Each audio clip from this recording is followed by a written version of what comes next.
সাবরুম মহকুমায় ফের মাথাচাড়া দিয়ে উঠেছে ব্রাউন সুগারের কারবার। গোপন তথ্যের ভিত্তিতে শনিবার গভীর রাতে সাবরুম মহকুমার বনকুল আউটপোস্টের অন্তর্গত সোনাইছড়ি এলাকায় জগদীশ চন্দ্রপাড়ায় অভিযান চালায় পুলিশ। অভিযানে স্থানীয় বাসিন্দা বিমল দাসের বাড়ি থেকে বিপুল পরিমাণে ব্রাউন সুগার সহ বিভিন্ন ধরনের নেশা সামগ্রী উদ্ধার করা হয়। রবিবার দুপুরে সাবরুম থানার ওসি জানান, দীর্ঘদিন ধরে ওই এলাকায় নেশার কারবার উঠেছিল। অবশেষে নির্দিষ্ট তথ্যের ভিত্তিতে অভিযান চালিয়ে সাফল্য পায় পুলিশ। অভিযানে নেতৃত্ব দেন সাবরুম থানার ওসি অপু দাস এবং এসটিপিও দীপ্তনু বিশ্বাস। ঘটনার পর থেকেই এলাকা জুড়ে চাঞ্চল্যের সৃষ্টি হয়েছে।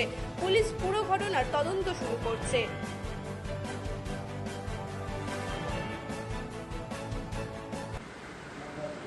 নেশামুক্ত ত্রিপুরা অঙ্গ হিসাবে আমাদের ডিস্ট্রিক্ট এসপি সাহেবের নির্দেশে এবং আমাদের সাবরুম মহকুমা পুলিশ আধিকারিকের বিনাশের মাধ্যমে কালকে আমরা একটা গোপন তথ্যের ভিত্তিতে সোনাইছড়ি জগদীশ চন্দ্র পাড়াতে বিমল দাসের বাড়িতে একটা রেড করি এবং রেইডে তার ঘর থেকে আমরা 55 প্লাস্টিক কন্টেনারের সাসপেক্টেড হিরোইন ব্রাউন সুগার আমরা বলি পাই এবং 208টা খালি প্লাস্টিক কন্টেনার পেয়েছি এবং তার ঘর থেকে কিছু পিডিএস আইটেমস 20 লিটার ডিজেল এবং 65 লিটারকে পেট্রোল আমরা পেয়েছি এবং এগুলো আমরা সিজ করেছি এবং একটা স্পেসিফিক কেস আমরা নিয়েছি এনডিপিএস এবং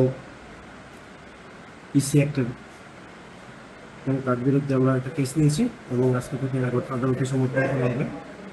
হিরোইনের আমরা যে ওয়েট এটা ব্যুরো রিপোর্ট, রাত দিন নিউজ নেটওয়ার্ক। पिताजी, मेरा रिपोर्ट कार्ड मैं फिर से फेल हो गया।